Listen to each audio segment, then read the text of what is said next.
Hello दोस्तों, नमस्कार। कैसे हैं आप सब दोस्तों? आप पिछले वीडियो में हमने विद्युत धारा के इंट्रोडक्शन के बारे में कुछ पढ़ा था। उससे आगे का पार्ट आज हम शुरू करते हैं। आशा है कि आपको विद्युत धारा समझ में आया होगा। आगे हम विद्युत विभव और विद्युत विभव अंतर के बारे में पढ़ने वाले हैं। तो चलते हैं, आइए स्टार्ट करते हैं। दोस्तों, विद्युत विभव और विद्युत विभव अंतर क्या होता है? विभव और विभवांतर। सबसे पहले अपन विभव के बारे में पढ़ेंगे और फिर बाद में विभव अंतर के बारे में पढ़ेंगे। या नोट्स में क्या है, एक्चुअली विभव अंतर पहले लिखा गया है, लेकिन फिर भी चलिए अपन स्टार्ट करते हैं। एक नई स्लाइड लेते हैं। ये नई स्लाइड ले लिया हमने, ये पेन ले लिया हमने। अब दोस्तों, ये आपको विद्युत क्षेत्र के बारे में पढ़ाते हैं। सबसे पहले विद्युत क्षेत्र क्या होता है? कोई भी आवेश है, मान लो ये पे क्यू आवेश है। ये इस क्यू आवेश के चारों तरफ कोई क्षेत्र होता है। ये मान लो इसके चारों तरफ का क्षेत्र है, जहाँ तक ये अपना प्रभाव डालता है। तो ये आवेश के चारों तरफ का वह क्षेत्र जहाँ तक उसका प्रभाव अनुभव किया जा सके, उसके प्रभाव को मेजर किया जा सके। कि अब उसके प्रभाव को कौन अनुभव करेगा? दूसरा आवेश, मतलब धनात्मक आवेश जो है। तो धनात्मक, अगर दोनों धनात्मक आवेश हैं तो एक दूसरे को दूर फेंकेंगे, मतलब एक दूसरे को रिपल करेंगे, अंग्रेजी में बोले तो। ये क्या है, कहाँ तक करेंगे? अब ये मान लो यहाँ पे ए बिंदु पे, ये ए बिंदु पे है मान लो ये, और यहाँ पे ये बी बिंदु है। अब आप बताओ, ए से बी की एक आवेश है क्यू, जो Q1 है ए बिंदु पे है, और जो Q2 है वो बी बिंदु पे है। अब Q1 और Q2 के बीच की दूरी कितनी होगी? मान लो ये ए और बी के बीच की दूरी है R है। अब ये R है, तो दोनों के बीच की दूरी R है। तो इसमें देखना ये है अपने को कि ये दोनों आवेश एक दूसरे को कितनी दूरी पर रखने पर धक्का देते हैं। मतलब आवेश को जैसे चुंबक होता है अपना, तो दो चुंबक दूर दूर रखे रहते हैं, कुछ फर्क नहीं पड़ता। लेकिन जैसे जैसे उसको पास में लाते हैं तो उसको जो चुंबक एक दूसरे को धक्का देने लग जाते हैं। कि चुंबक के एन ध्रुव, एक चुंबक का दूसरे चुंबक के एन ध्रुव को धक्का देगा, या एक चुंबक का एस ध्रुव है और दूसरे चुंबक का एन ध्रुव है, यानी असमान ध्रुव है, तो आकर्षित करेगा। वैसे आवेश भी क्या करते हैं, समान आवेश होता है तो वो तो उसको धक्का देते हैं, विकर्षित करते हैं। लेकिन जो आवेश होता है समान आवेश, असमान आवेश होता है, मतलब प्लस और माइनस, तो एक दूसरे को खींचते हैं। तो वो दूरी क्या है, वो कहाँ तक अनुभव किया जा सकता है? तो वो जो आवेश का चारों तरफ का क्षेत्र, जहाँ पे आवेश खुद का प्रभाव दिखाता है, तो उसको क्या कह देते हैं? विद्युत क्षेत्र। जैसे कोई भी पिंड होता है, जैसे पृथ्वी है, चंद्रमा है, सूर्य है, खगोलीय पिंड है, तो इनके चारों तरफ क्या होता है? इनका गुरुत्व क्षेत्र होता है। जैसे पृथ्वी के ऊपर अपन कोई भी बॉल ऊपर की तरफ फेंकते हैं, नीचे की तरफ आ जाती। क्यों? क्योंकि पृथ्वी का गुरुत्वाकर्षण जो होता है उसको बल लगाता है, वो अपनी तरफ खींचता है। जैसे आपने पढ़ा होगा फिजिक्स के अंदर 9th क्लास में, कि किसी वस्तु को पृथ्वी के सतह से ऊपर की ओर फेंका जाए, तो प्लान वेग से फेंका जाए, तो वो लौट के कभी पृथ्वी पे आएगी नहीं। 11.9 मीटर प्रति सेकंड की, किलोमीटर प्रति सेकंड की दर से जो प्लान वेग है अपना, 11 किलोमीटर प्रति सेकंड के हिसाब से। तो यही है कि मतलब गुरुत्वाकर्षण बल, गुरुत्वाकर्षण में तो क्या आकर्षण ही होता है, विकर्षण नहीं होता, यानी धक्का नहीं लगाते। लेकिन जो आवेशों के बीच में बल होता है वो दो तरह का होता है। ये तो आकर्षण का हो सकता है या विकर्षण का हो सकता है। धक्का लगाने वाले को विकर्षण कहते हैं, रिपल कहते हैं। रिपल अंग्रेजी में बोले तो रिपल करना, हिंदी में बोले तो विकर्षण करना। और जो असमान आवेश है प्लस और माइनस, वो क्या करेंगे? एक दूसरे को पास खींचेंगे, तो उसको क्या बोल देते हैं? आकर्षण करना, या अट्रैक्शन वाला फोर्स होता है। फोर्स यानी बल होता है। तो सो होप आपको ये याद हो गया होगा। अब चलते हैं, विद्युत क्षेत्र आपको क्लियर हुआ होगा। क्योंकि अब नेक्स्ट स्लाइड लेते हैं अपन। अब दोस्तों, ये कोई विद्युत क्षेत्र है किसी आवेश का, मान लो क्यू आवेश है मान लो इसके अंदर। तो विद्युत आवेश क्यू है, क्यू का योग विद्युत क्षेत्र है इस गोले के अंदर, मान लो। वैसे विद्युत क्षेत्र तो अनंत तक रहता है, क्योंकि प्रभाव थोड़ा माइनर रहता है, वो सेंस नहीं कर पाता। लेकिन यहाँ पे सेंसेशन पावर ज़्यादा है इसकी। मतलब यहाँ पे इसके पास कोई आवेश इस क्षेत्र में आएगा तो ये किसी आवेश को यहाँ तो धक्का देगा, इसकी समान प्रवृत्ति का होगा तो धक्का देगा, असमान प्रवृत्ति का होगा, विपरीत प्रवृत्ति का होगा तो उसको आकर्षित करेगा। अब मान लो यहाँ पे कोई पॉइंट है ए। अब जैसे अनंत में कोई आवेश है स्मॉल क्यू, स्मॉल क्यू आवेश है अनंत में। अब स्मॉल क्यू आवेश अनंत में है, अनंत यानी बहुत ज़्यादा दूर, जिसका अंत नहीं हो। तो अनंत से इकाई धन आवेश को विद्युत क्षेत्र में स्थित किसी बिंदु ए तक लाने में किया गया कार्य उस बिंदु ए का विद्युत विभव कहलाता है। अब ये जो परिभाषा की तरफ चलते हैं अपन, परिभाषा की तरफ, ये विद्युत विभव क्या हो गया, ये विद्युत हो गया विद्युत क्षेत्र में स्थित किसी बिंदु पर। यहाँ पे आप देखो, आपको यहाँ पे देखो, विद्युत क्षेत्र में स्थित किसी बिंदु पर अनंत से इकाई धनावेश को एकांक या इकाई का मतलब होता है एक इकाई, एक गुलाम धन आवेश को, यहाँ पे यह भी ध्यान देना आपको, धन आवेश ही है, ऋण आवेश नहीं है। धन आवेश को लाने में किया गया कार्य उस बिंदु का विद्युत विभव कहलाता है। अब उस जो लाने में जो कार्य करना पड़ रहा है वो उसका विद्युत विभव कहलाता है। अब इसको अपन इरेज कर देते हैं। नेक्स्ट अब आपको कार्य के बारे में बताना पड़ेगा, कार्य क्या है। अब कार्य के लिए नई स्लाइड लेते हैं। अब देखो इसमें क्या है, जैसे कोई भी पिंड है, कोई भी वस्तु है, मान लो ये कोई वस्तु है। अब इसके ऊपर क्या है, बल लगा रहे हैं अपन एफ। अब नाइन्थ क्लास में आपने ध्यान से पढ़ा होगा तो याद होगा आपको। अब ये क्या है, प्रारंभ बिंदु ए था और अंतिम बिंदु बी हो गया, यहाँ से यहाँ पर पहुँच रही है वस्तु। तो दोनों ए से बी के बीच की दूरी कितनी है, डी है। और बल और जो विस्थापन, ये जो डी विस्थापित हुई वस्तु, डी दूरी से विस्थापित हुई वस्तु, तो बल और जो विस्थापन की दिशा में कोण क्या है, 0 डिग्री है। तो ये जो कार्य होता है उसको डब्ल्यू से कहते हैं, डब्ल्यू यानी वर्क। तो डब्ल्यू का डब्ल्यू बराबर क्या होता है, एफ इंटू, या एफ यानी फोर्स यानी बल, डी यानी विस्थापन, और कोस थीटा। अब यहाँ पे थोड़ा स्क्रीन में आएगा नहीं, कोस थीटा, ये थीटा, कोस थीटा। तो ये थीटा क्या होता है, बल और विस्थापन के बीच का जो एंगल होता है। जैसे मान लो विस्थापन इस दिशा में हो रहा है और बल इस दिशा में लग रहा है, तो ये दोनों के बीच का एंगल है जो थीटा है। लेकिन ये इस उदाहरण में, जैसे ये अपने यहाँ ए से बी की बात करते हैं, तो यहाँ पे क्या है, ये थीटा क्या है, 0 डिग्री है। तो इसको क्या जो बल लगाने पर कितना विस्थापन हुआ और वो बल की दिशा में कितना विस्थापन हुआ, तो उन दोनों को गुणा करने पर क्या होता है, अपना कार्य आ जाता है। नेक्स्ट स्लाइड लेते हैं। अब ये कार्य जो है, अब मतलब कार्य में क्या चीज़ हुई, बल लगाना। अब ये जो विद्युत आवेश है, अभी विद्युत विभव के लिए विद्युत आवेश है, उसका क्षेत्र है, विद्युत क्षेत्र है। ये मान लो विद्युत क्षेत्र में कोई बिंदु ए है। अब यहाँ पे मान लो धनात्मक आवेश का विद्युत क्षेत्र है ये क्यू का। अब यहाँ पे मान लो अनंत है बी पर, ये पॉइंट बी है, यहाँ पे अनंत है, यहाँ पे इकाई धन आवेश है मान लो। अब इकाई धन आवेश को आप यहाँ तक बी से इधर ऐसे करके करके करते विद्युत क्षेत्र में स्थित किसी बिंदु तक ला रहे हो आप। जैसे मान लो यहाँ सी पर ला रहे हो, सी तक ला रहे हो, तो क्या है, बी से जैसे यहाँ पे चले, इसको दे देते हैं ए बी सी, ऐसे छोटे छोटे पॉइंट है। जैसे सबसे पहले आप ए पे आए, फिर बी पे आए, फिर सी पे आए, स्मॉल सी है, ये विद्युत क्षेत्र में स्थित जो बिंदु है वो कैपिटल सी है। सी नहीं तो इसको ऐसे मान लो, डी मान लो, यार कंफ्यूज हो जाओगे। ए बी डी करते करते ये सी पे ले आया। अब शुरू में तो क्या है, आपको कम बल लगाना पड़ेगा, लेकिन जैसे जैसे आप इस विद्युत क्षेत्र के पास में आओगे ना, तो इसमें क्या है, ये भी इकाई धन आवेश है बी पे, और ये जो विद्युत क्षेत्र है वो भी धन आवेश का है। तो वो धन आवेश, जो इकाई धन आवेश को क्या करेगा, धक्का देगा। अब धक्का देगा तो आपको क्या है, धक्के को रोकने के लिए जो जितना बल ये जो इसका विद्युत क्षेत्र लग रहा है, उससे ज़्यादा बल आपको लगाना पड़ेगा। अब आपको ध्यान रखना है, तभी तो पॉसिबल है। जैसे किसी चीज़ को ऊपर उठा रहे हैं तो क्या करना पड़ता है अपने को, जो पृथ्वी जिस गुरुत्वाकर्षण बल से उसको खींच रही है उससे ज़्यादा बल आपको लगाना पड़ता है, तभी चीज़ ऊपर उठती है। अदरवाइज पृथ्वी के गुरुत्वाकर्षण से कम बल आप लगाओगे तो वो चीज़ ऊपर उठेगी ही नहीं।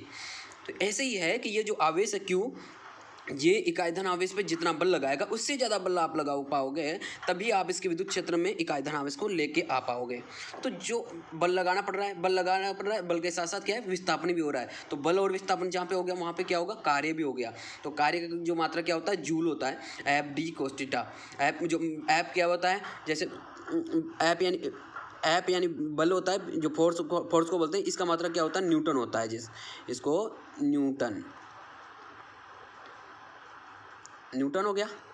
कार्य का मात्रक क्या होगा, न्यूटन हो गया। वो कार्य का मात्रक न्यूटन, कार्य का तो जूल हो गया, ये बल का मात्रक न्यूटन, और जो डी है विस्थापन, इसका मात्रक क्या हो गया, मीटर हो गया, मीटर। अब जो एफ डी कोस थीटा, ये डब्लू हो गया कार्य, तो न्यूटन मीटर, न्यूटन मीटर क्या हो गया, कार्य। इसी को क्या बोल देते हैं, न्यूटन मीटर को जूल बोल देते हैं। आपको याद रखना है, ये न्यूटन मीटर हो या जूल हो, दोनों एक ही चीज़ है। अब चलते हैं अगली तरफ।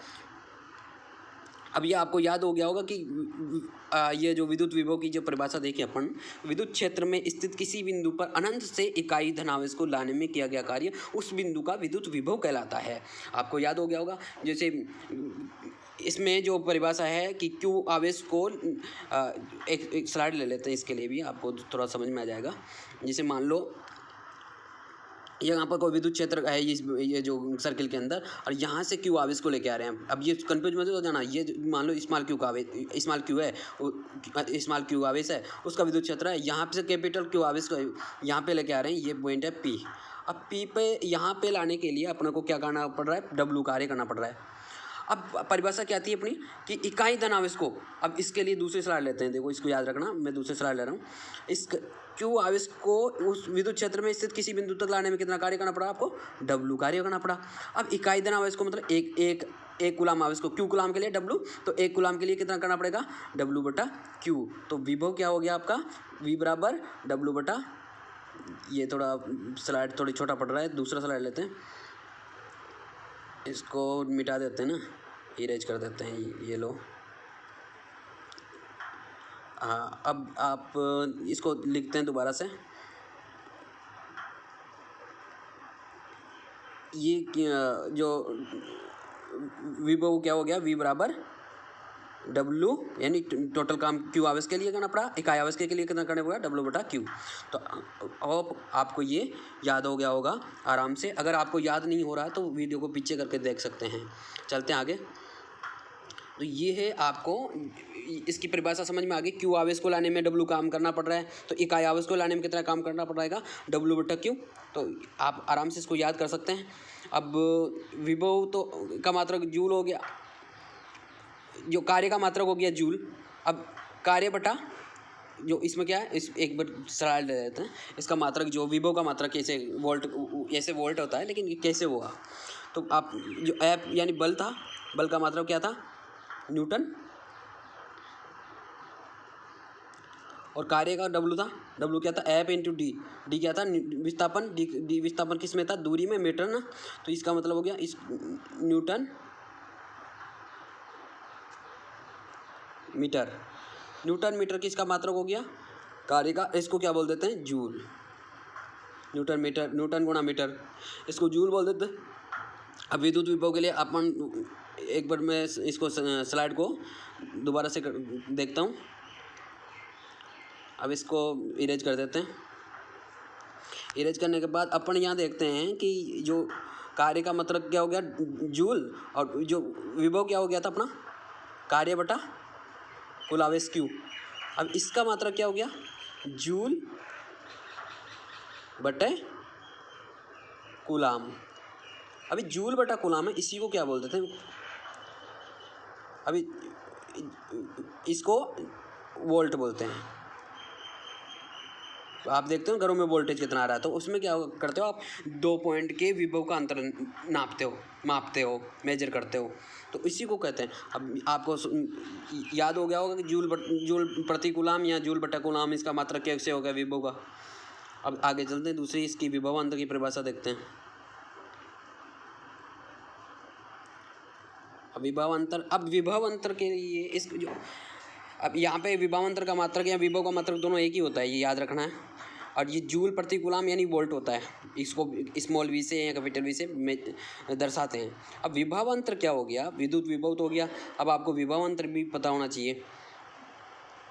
विभव अंतर क्या हो गया, विद्युत क्षेत्र में स्थित किसी एक बिंदु पर दूसरे बिंदु से इकाई धनावेश को लाने में किया गया कार्य उस बिंदु का विद्युत विभव कहलाता है। ये थोड़ा परिभाषा गलत है, ये राजस्थान माध्यमिक शिक्षा बोर्ड का जो नोट्स मैंने बनाया उससे, इसमें आपको ये नहीं लिखना, मैं जो बोलूँगा उसको क्या है आप ध्यान से सुनना और उसको लिख लेना। हम एक अलग से स्लाइड लेंगे इसके लिए, तो चलो लेते हैं। विद्युत विभव अंतर क्या होता है? जैसे ये कोई विद्युत क्षेत्र है, आजा भाई, ये विद्युत क्षेत्र है, ये रहा विद्युत क्षेत्र का, इसको एक सर्कल में यहाँ पे किसी आवेश का विद्युत क्षेत्र है, यहाँ पे पॉइंट ए है,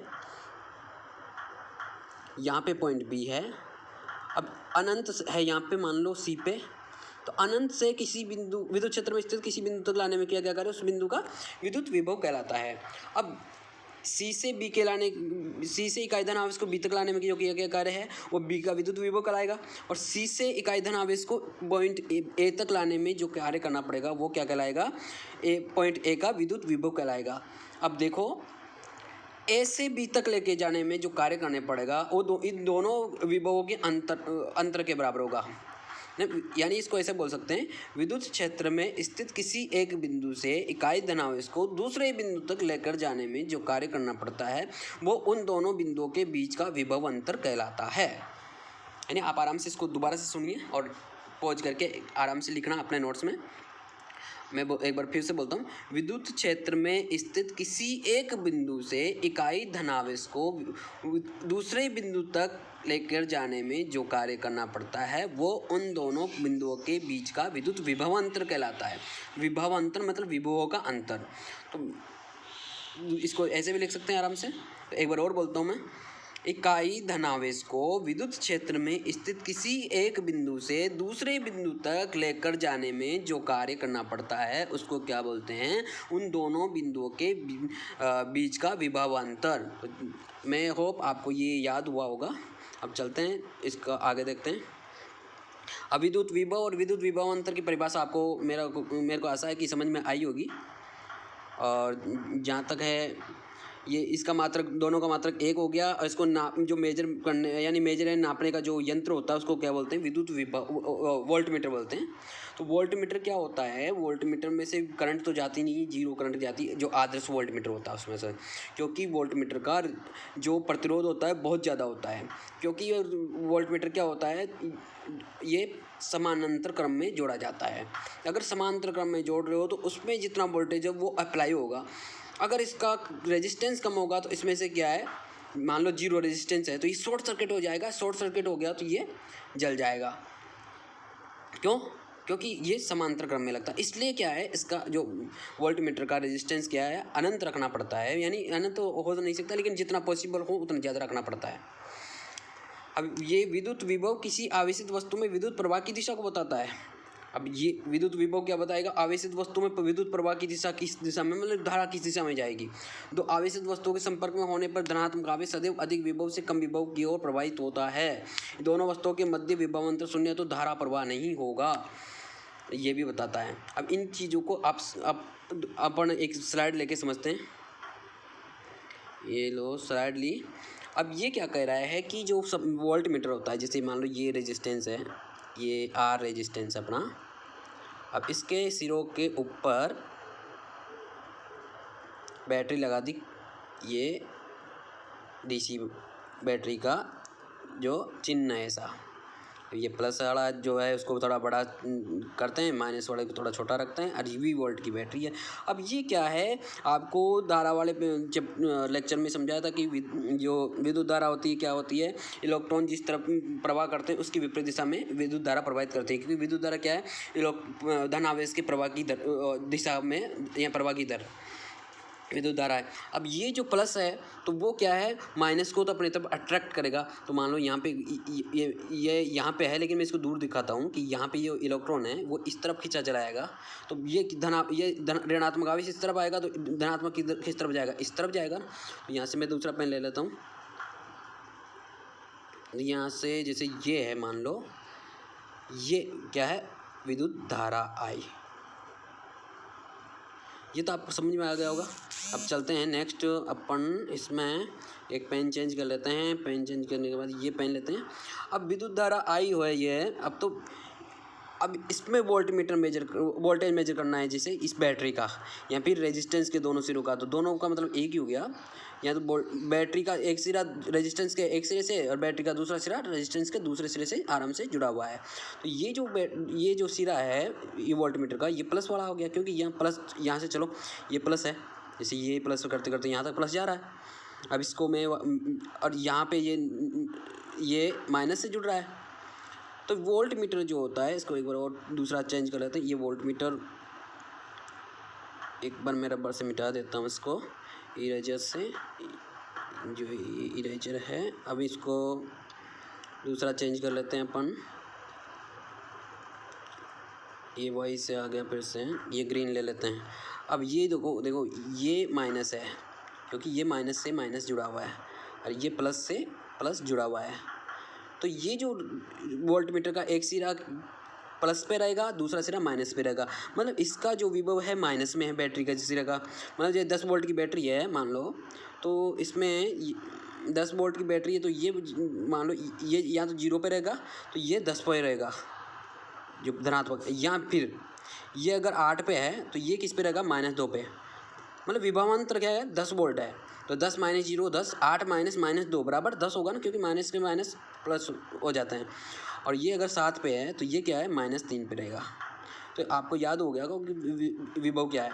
तो ये 2 पॉइंटों का विभवांतर नापने के लिए वोल्ट मीटर काम में ले रहे हैं। अब इसमें से देखो, अगर दोबारा से वो बनाते हैं कि चेंज कर लेते हैं स्याही एक बार, इसका ये पिंक कलर ले लेते हैं। अब इसमें क्या है, जैसे ये धारा जा रही है पीले कलर में, इसको पीला ही ले लेते हैं यार। तो ये क्या है, धारा इधर से होती हुई पूरी निकल जाएगी ऐसे, मतलब ये जो ऐसे सर्कुलेट करेगी ये धारा, ये वोल्ट मीटर में से जाएगी नहीं, क्योंकि वोल्ट मीटर का जो प्रतिरोध है, ये रेजिस्टेंस है आर, प्रतिरोध अगले चैप्टर्स में पढ़ाएंगे आपको। तो क्या होता है, अनंत होता है। अनंत का मतलब बहुत ज़्यादा होता है। प्रतिरोध क्या होता है, इलेक्ट्रॉन के प्रवाह यानी मार्ग में बाधा उत्पन्न करना। तो ये इसका जितना बाधा उत्पन्न करता है, इलेक्ट्रॉन इसमें से होकर जाते नहीं है। तो वोल्ट मीटर समांतर क्रम में किसके लगाए, जिसका भी वोल्टेज नापना है उसके समांतर क्रम में वोल्ट मीटर को लगाते हैं। अब ये समांतर क्रम हो गया कि समांतर क्रम में क्या हो गया, क्यों वोल्टेज से मिलता है। तो ये समांतर क्रम का आपको होप याद हो गया होगा। अब चलते हैं नेक्स्ट स्लाइड, नेक्स्ट परिभाषा की ओर। अब इसमें नेक्स्ट है कि विद्युत विभव किसी आवेशित वस्तु में विद्युत प्रवाह की दिशा बताता है।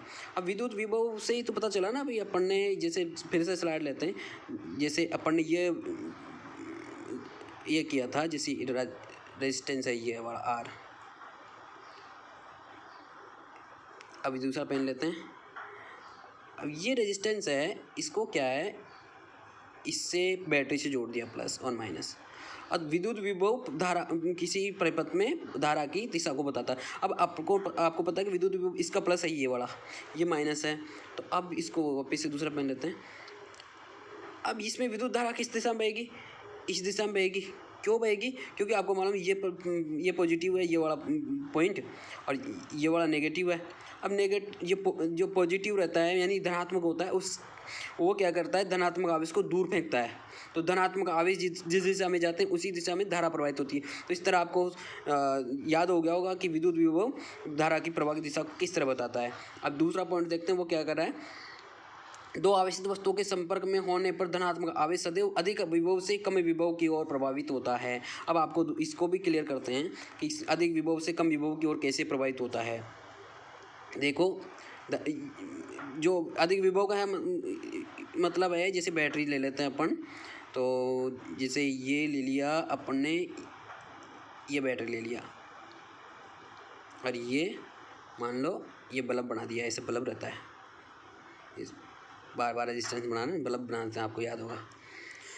अब ये सिरा है वो क्या है, 10 वोल्ट का है, और ये सिरा जो है अब ये 2 वोल्ट का है। अब ये क्या है, यहाँ पे कोई आवेश है, तो अधिक विभव से कम विभव, धनात्मक आवेश की बात कर रहे हैं। तो यहाँ पे मान लो ये दूसरा पेन ले लेते हैं। यहाँ पे क्यों यार इरेजर लेते हैं, ये बद्दा सा बन गया। अब यहाँ पे इसको क्यों आवेश था ये।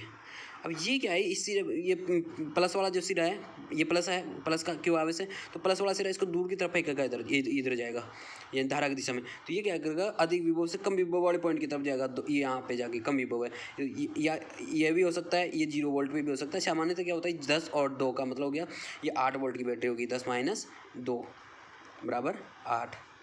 अब ये सामान्य तौर पे क्या होता है, 10 और 0 होता है तो 10 वोल्ट की बैटरी हो जाती है। तो ये आपको याद हो गया होगा कि जो विद्युत धनात्मक आवेश होता है अधिक विभव वाले पॉइंट से कम विभव वाले पॉइंट की तरफ क्यों जाता है, क्यों? क्योंकि जो धनात्मक आवेश वो ज़्यादा बल लगाएगा, ऋणात्मक आवेश वह कम बल लगा पाएगा। इसको एक तरह से दूसरी तरफ देख सकते हैं, जैसे इसको मैं इसका रबड़ लेता हूँ, इरेज कर देता हूँ हाल को। इसको ऐसे भी ले सकते हैं, जैसे मान लो यहाँ पे 10 कूलाम का आवेश है, ये Q1। अब दूसरा आवेश जो दूसरे कलर से चेंज करते हैं इसको, दूसरा आवेश है इसका 10C कूलाम बोलते हैं ना इसको। ये मान लो अपने पास दूसरा आवेश है 2 कूलाम का आवेश है, ये 2C यानी कूलाम हो गया, तो Q2। अब ये जो मान लो अचानक से इसका पॉइंट ये है, और दूसरा पेन चेंज करते हैं, दूसरा पेन चेंज करने के लिए रेड लाते हैं। अचानक से एक जो आवेश आता है धनात्मक आवेश होता है, तो वो क्या यहाँ पे आता है, मान लो ये। अब ये इस धनात्मक आवेश किस दिशा में जाएगा, इसके ऊपर दोनों पर लगाएंगे ये, क्योंकि ये भी Q1 भी धनात्मक आवेश से प्लस है, Q2 भी प्लस है, लेकिन ये 2 कूलाम का Q2 और ये क्या है 10 कूलाम का है Q1 है जो।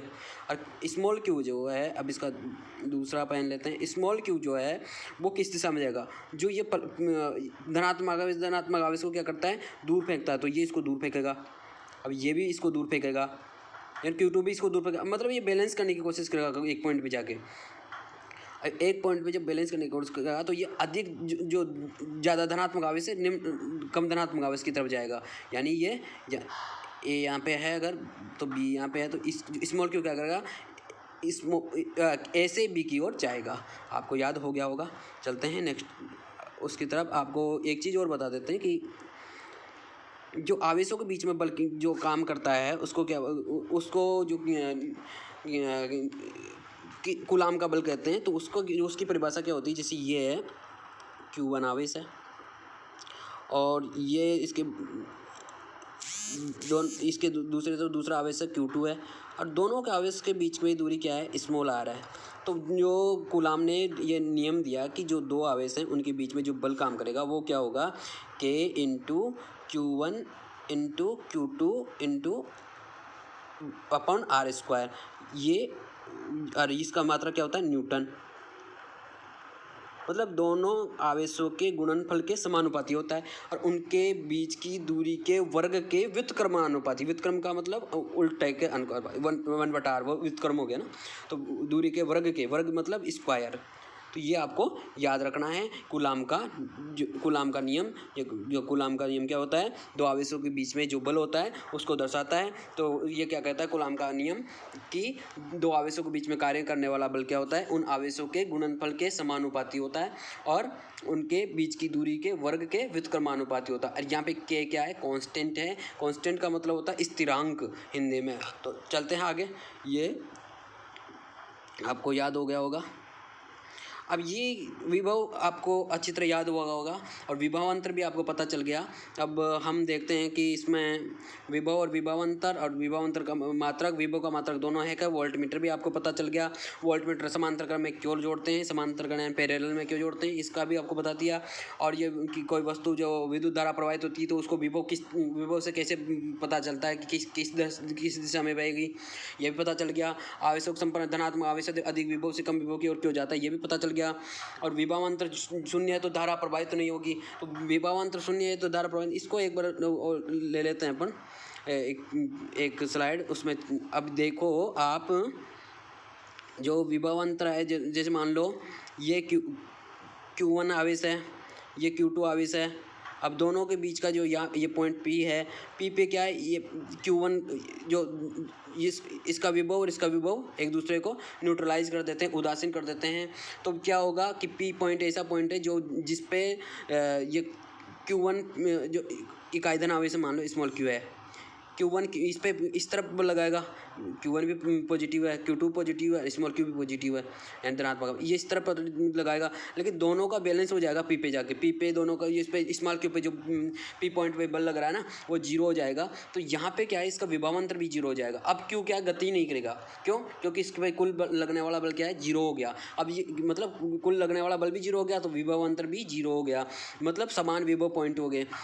तो अब ये धारा प्रवाहित तो होगी नहीं, क्योंकि आवेश यहाँ से फ्लो करेगा ही नहीं। अब इसको विभव के पॉइंट में देखें तो इसको एक बार इरेजर से साफ कर लेते हैं। अब ये देखो यहाँ पे कोई विद्युत क्षेत्र है, विद्युत आवेश Q है। अब Q आवेश जो इसके चारों तरफ सर्किल है, तो उसमें क्या है, एक पेन चेंज कर लेते हैं। उसमें क्या है, इसका जो चारों तरफ जो सर्किल है ना वो उस पर विभव इसका समान रहता है, मतलब समान विभव के बिंदु होते हैं। तो इन बिंदुओं से एक बिंदु से दूसरे बिंदु तक लेके जाने में जो कार्य करना पड़ेगा अपने को जीरो हो जाएगा, क्योंकि जो कार्य करना पड़ता है क्या होता है, दोनों बिंदुओं के बीच के विभव का अंतर होता है। तो यहाँ विभव में अंतर ही नहीं है, तो विभव में अंतर नहीं है तो ये विभव कार्य करना पड़ेगा, जीरो हो जाएगा। तो ये आपको ये याद रखना है। अब चलते हैं आगे। अब आपको याद हो गया होगा कि ये दोनों के मध्य विभवांतर जीरो है तो धारा प्रवाहित नहीं होगी। क्यों नहीं होगी? क्योंकि आवेश गति करेगा ही नहीं, आपको बता ही दिया। अब ये जो नेक्स्ट है इसमें क्या है कि इसको विद्युत बैटरी या उपकरणों के चिन्ह हैं। तो बैटरी का चिन्ह तो आपको मैंने को बता ही दिया काफ़ी बार। ये जो प्लग और कुंजी क्या होती है, प्लग और कुंजी के लिए आपको यहाँ पे लेके चलते हैं स्लाइड में। ये जो स्विच होता है ना, जैसे भी ये कोई मान लो ये बल्ब मैंने आपको पहले बताया बल्ब कैसे करते हैं। और यहाँ पे ये बल्ब को दोनों तरफ दो तार होते हैं ना बल्ब के, एक तार इधर से निकला, एक तार इधर से निकला। तार को वायर बोलते हैं, वैसे आपको आपकी लोकल भाषा में याद करने के लिए बता रहा हूँ। वायर जो है दो, अब यहाँ पे एक वायर को बीच में से कट कर देते हैं, यहाँ पे एक स्विच जोड़ देते हैं। स्विच यानी जो राजस्थानी भाषा में गाँव में खटका भी बोलते हैं, बटन भी बोलते हैं कोई लोग। अब तो ये जो बैटरी का चिन्ह हो गया। अब ये इसमें क्या, इस यहाँ पे मान लो ये वो कोई स्विच है, तो उसको स्विच को कुंजी बोलते हैं हिंदी में। तो कुंजी को जो चिन्ह होता है उसको इस तरह दर्शाते हैं। तो ये जो मैं गोला कर रहा हूँ ये कुंजी का चिन्ह है। तो ये कुंजी का चिन्ह है, कुंजी यानी स्विच। तो इसको एक तरह से मैं आपको दूसरी तरह बना के दिखाऊँ तो इसको ऐसे भी कह सकते हैं और ऐसे भी बना सकते हैं। वो डिपेंड करेगा कि आपका परिपथ कैसा है। तो इसको ऑन ऑफ कर सकते हैं। ये ऑन का मतलब होता है ये इस सर्किट को कंप्लीट कर देता है ये से, और ऑफ का मतलब क्या होता है, ये जो सर्किट को कंप्लीट नहीं करता ये ओपन कर देता है। चलते हैं आगे। अब ये जो आपको समझ में आ गया होगा कि जो पेन ले लेते हैं, जो प्लग कुंजी है स्विच का चिन्ह तो ये हो गया। अब ये जो परिवर्ती प्रतिरोध या धारा नियंत्रक क्या होता है, इसको आपको समझने के लिए मैं बिल्कुल इजी। परिवर्ती का मतलब होता है जो परिवर्तनशील हो, जो बदलता रहता हो। तो परिवर्ती प्रतिरोध और धारा नियंत्रक यानी धारा को नियंत्रित करता हो। अब इसमें एक स्लाइड ले लेते हैं। अब इसमें क्या होता है, जैसे ये रेजिस्टेंस हो गया, ये R रेजिस्टेंस है उसमें। अब इसमें क्या होता है, जैसे ये हो गया, अब ये सर्किट चलता है, ये विद्युत परिपथ चलता है, यहाँ पे बैटरी है, ये 10 वोल्ट की बैटरी है मान लो। तो ये जो बड़ा वाला लाइन होता है प्लस का होता है, छोटा वाला लाइन माइनस का होता है। अब यहाँ से क्या होता है, इसको ऐसे जोड़ते हैं कभी। अब इसमें अपने पास ये सब प्रोविज़न होता है, कभी यहाँ से जोड़ दिया, अब यहाँ से न जोड़ के यहाँ से न जोड़ के कभी क्या कर दिया, पेन दूसरा लेता हूँ। अब यहाँ से न जोड़ कर यहाँ से जोड़ दिया, यहाँ से न जोड़ के क्या किया, कभी यहाँ से जोड़ दिया। मतलब इसमें जो रेजिस्टेंस होगा बदलता रहेगा। तो रेजिस्टेंस बदलता, अब जब ये एक टाइम पे यही रहेगा, मतलब आपको उसको थोड़ा मिटाना पड़ेगा। तो मैं आपको मिटा ही देता हूँ। इसको थोड़ा कंफ्यूज हो गए होंगे मेरे को लग रहा है। अब जैसे इसको सबसे पहले यहाँ से जोड़ा, अब ये क्या करेगा, इसको मिटा देगा, यहाँ से हटा देगा। अब यहाँ से हटा के यहाँ टोटल R रेजिस्टेंस आ गया। अब यहाँ से हटा के ये इसको लेगा यहाँ पे, तो ये थोड़ा आधा रेजिस्टेंस हो गया। और यहाँ से हटाएगा, मान लो यहाँ से हटा के ये लेके जा रहा है इसको 1/4 रेजिस्टेंस पे। तो जो रेजिस्टेंस की वैल्यू कम हो रही है तो धारा की वैल्यू चेंज होती रहेगी। क्यों? क्योंकि आपको पता है ना ये चीज़ कि जो रेजिस्टेंस धारा क्या होती है, I बराबर क्या होता है V/R। तो अगर यहाँ पे आर चेंज हो रहा है तो आई भी चेंज होगा, तो धारा को ये नियंत्रित कर रहा है।